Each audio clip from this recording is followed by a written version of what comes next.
आज का ये वीडियो उन लोगों के लिए बहुत महत्वपूर्ण है जो चित्तौड़गढ़ दुर्ग का भ्रमण करने वाले हैं। पांडलपोल किले का पहला द्वार है। यहीं पर एक स्मारक बना हुआ है जो देवलिया रावल बाग सिसोदिया का है। रावल बागसिया ने चित्तौड़गढ़ के दूसरे शाखे गुजरात के सुल्तान बहादुर शाह के आक्रमण के समय मेवाड़ के महाराणा का प्रतिनिधित्व करते हुए इसी जगह पर वीर गति प्राप्त की थी। फिर आगे भैरवपोल आता है जहां देसूरी के भैरवदास सोलंकी ने बहादुर शाह की सेना से लड़ते हुए इसी स्थान पर वीर गति प्राप्त की थी। भैरवपोल में प्रवेश करते ही दाईं तरफ 4 खंभों की एक छतरी भी बनी हुई है जो वीर कल्लाजी राठौड़ की है, जिन्होंने अकबर की सेना से लड़ते हुए वीर गति पाई थी। कल्लाजी की छतरी से ठीक आगे वाली 6 खंभों की छतरी इसी युद्ध में वीर गति पाने वाले वीर जयमल जी मेड़तिया राठौड़ की है। युद्ध से एक दिन पहले अकबर ने जयमल जी के पैर पर गोली चलाई थी, जिससे वे जख्मी हो गए और अगले दिन कल्लाजी के कंधों पर बैठकर युद्ध लड़े थे। इसके बाद हनुमान पोल, गणेश पोल, जोरला पोल व लक्ष्मण पोल आते हैं। ये सभी द्वार मेवाड़ के महाराणा कुंभा ने ही बनाए थे। अगला द्वार आता है राम पोल। यहाँ सबसे ज्यादा रक्तपात हुआ था। युद्ध के बाद जहाँ हजारों की संख्या में शव मिले थे, रामपोल के भीतर प्रवेश करते ही ठीक सामने एक छतरी दिखाई देती है। अकबर की सेना के कई हाथियों को मारने वाले वीर योद्धा राव फतेहजी चुंडावत की छतरी है। अकबर ने स्वयं इनकी तुलना 1000 घुड़सवारों से की थी। फतेहजी की छतरी के दाएं तरफ जाने वाले मार्ग पर कुछ आगे तुलजा भवानी माता का मंदिर है। कोई कहता है कि बनवीर ने विक्रमादित्य की हत्या इसी मंदिर में की थी, तो कोई कहता है कि इसका निर्माण बनवीर ने करवाया। कुछ आगे जाने पर टिकट काउंटर आता है और थोड़ी ही दूर पर महाराणा कुंभा महल का प्रवेश द्वार है।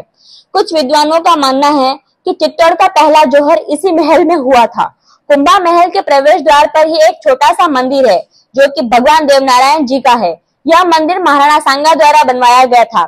कुंभा महल देखकर बाईं तरफ नगीना बाजार है। नगीना बाजार की दुकानें मुख्य सड़क से काफी ऊपर बनी हैं। ऐसा इसलिए है ताकि मुख्य सड़क पर ज्यादा भीड़ न रहे। कुछ आगे जाने पर पातालेश्वर मंदिर है जो महाराणा उदय सिंह जी के शासन काल में बनवाया गया था। फिर पीछे नगीना बाजार की तरफ आए और बाईं तरफ सफेद महल को देखे। यह फतेह प्रकाश का महल है जो कि वर्तमान म्यूजियम में है। इसके पास में सबसे देवरी जैन मंदिर है। इसी मंदिर के थोड़े आगे सामने की तरफ एक ही परिसर में 2 मंदिर है। इसमें से बड़ा वाला मंदिर कुंभश्याम मंदिर है जो कि महाराणा कुंभा ने भगवान विष्णु को समर्पित करते हुए बनवाया था। छोटे वाले मंदिर में भक्त शिरोमणि मीराबाई भगवान कृष्ण की पूजा किया करती थी। कुछ आगे दाईं तरफ महान विजय स्तंभ महाराणा कुंभा ने भगवान विष्णु को समर्पित करते हुए बनवाया था। अधिक समय विजय स्तंभ अंदर से ही बंद रहता। विजय स्तंभ के ठीक पास में एक बगीचा है जहाँ मेवाड़ के इतिहास का दूसरा जौहर हुआ था। यह जौहर गुजरात के सुल्तान बहादुर शाह के आक्रमण के समय महाराणा सांगा की पत्नी रानी कर्णावती के नेतृत्व में हुआ था। यहाँ पर हवन कुंड भी दिखेंगे। इस स्थान के निकट ही एक महादेव मंदिर है। चित्तौड़ पर कुछ समय महान परमार राजा भोज का भी राज रहा था। यह मंदिर उन्होंने ही बनवाया। मेवाड़ के महाराणा मोक्कल ने इस मंदिर का जीर्णोद्धार करवाया। पास में ही कुछ कदम की दूरी पर गोमुख कुंड है जहाँ पर गाय की आकृति से पानी आता है। किले में छोटे बड़े कुल 22 तालाब है। गोमुख कुंड का भ्रमण करने के बाद पुनः मुख्य मार्ग पर आए और दाईं ओर जाए। फिर आगे जाने के बाद रास्ते में छोटे मंदिर तालाब आते हैं और फिर दाईं तरफ एक महल आता है जिसके ठीक सामने एक तालाब है। यह महल चित्तौड़ के तीसरे शाखे के नेतृत्वकर्ता राव फतेहजी का चुंडावत का है। अकबर के आक्रमण के समय चित्तौड़ का तीसरा जौहर किले में 3 अलग अलग स्थानों पर हुआ था, जिसमें से एक स्थान ये महल भी है। इसकी दीवारें भी काफी काली हैं। इस पर चढ़ने के बाद पीछे की तरफ एक और महल नजर आता है जो कि वीर जयमल जी राठौड़ का है। फिर मुख्य मार्ग से आगे बढ़ने पर दाएं तरफ कालिका माता का भव्य मंदिर बना हुआ है। यह मंदिर चित्तौड़ का सबसे पुराना मंदिर है। लगभग 1300 वर्ष पहले यह एक सूर्य मंदिर था जो कालांतर में कालिका माता मंदिर में बदल दिया गया। कालिका माता मंदिर दर्शन के बाद पुनः मुख्य मार्ग पर थोड़ा सा आगे जाने पर दाएं तरफ अलाउद्दीन खिलजी ने से लड़ते हुए वीरगति पाने वाले योद्धा घोड़ा बादल के महल हैं। यहीं से कुछ दूरी पर रानी पद्मिनी महल है। वह रानी पद्मिनी बगीचा स्थित है। पुनः मुख्य मार्ग पर आने जाने पर बाएं तरफ वापसी से जो कि महाराणा सांगा की जेल है। कहता है कि उन्होंने मालवा के सुल्तान महमूद खिलजी को यहीं पर कैद कर रखा था।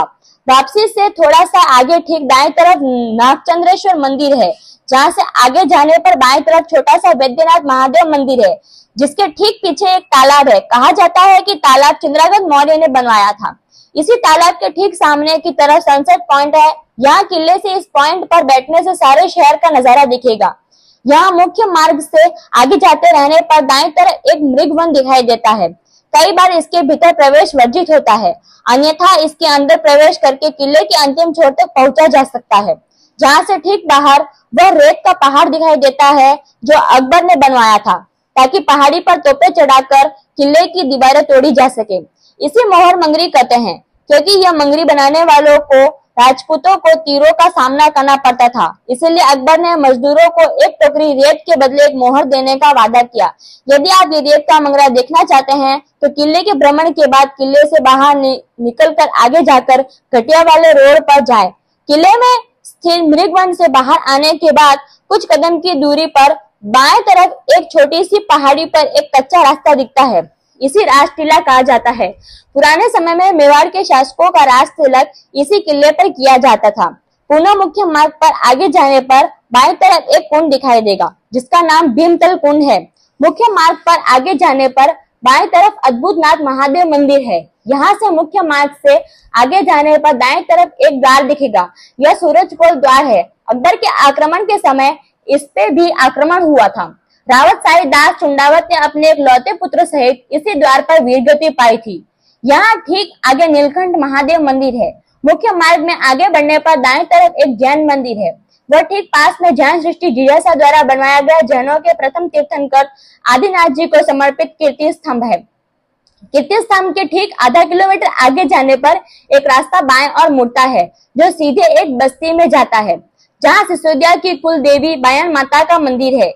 यहाँ 5-7 मंदिर आसपास स्थित है। बायन माता के परिसर में एक छतरी बनी हुई है, जो कि राघव देव सिसोदिया की है। राघव देव सिसोदिया मेवाड़ के महाराणा लाखा के दूसरे पुत्र हैं। राघव देव की हत्या मारवाड़ नरेश राव रणमल राठौड़ ने की थी। बायन माता मंदिर से 100 मीटर दूर ही कुकड़ेश्वर मंदिर है। वह पास ही कुकड़ेश्वर कुंड है। ये मंदिर व कुंड 1200 वर्ष पुराने हैं। अकबर के समय चित्तौड़गढ़ में शाखा हुआ, तब रावत फतेह चुंडावत ने इसी कुंड में हथियार और बचा खुचा खजाना डाल दिया। इस मंदिर से करीब 300 मीटर की दूरी पर ही राणा रतन सिंह महल है और तालाब भी है। ये महल महाराणा सांगा के पुत्र महाराणा रतन सिंह के थे। महाराणा उदय सिंह भी इसी महल में रहते थे। महाराणा रतन सिंह महल से आधा किलोमीटर दूर ही रामपोल स्थित है, जहाँ से किले से बाहर निकला जा सकता है। चित्तौड़गढ़ दुर्ग में अनेक मंदिर व छोटे बड़े कई महल हैं, जिनका संपूर्ण भ्रमण करने के लिए 2 से 3 दिन लग जाएंगे। चित्तौड़गढ़ दुर्ग में पहले दरवाजे से लेकर पुनः उसी स्थान पर आने के लिए आपको लगभग 10 किलोमीटर का सफर तय करना पड़ेगा। यह दुर्ग विश्व के सबसे बड़े दुर्गों की श्रेणी में स्थान रखता है। इस पोस्ट में आपको चित्तौड़गढ़ दुर्ग के महत्वपूर्ण मंदिर, महल व अन्य स्थानों की जानकारी दी गई है। आशा है कि यह जानकारी आपके लिए उपयोगी सिद्ध होगी। यदि इस वीडियो ने आपको प्रेरित किया हो तो इस वीडियो को जन जन तक पहुंचाएं और ऐसी जानकारी प्राप्त करने के लिए हमारे चैनल नवयुग मंडल मेवाड़ को सब्सक्राइब और फेसबुक पर फॉलो करें। धन्यवाद।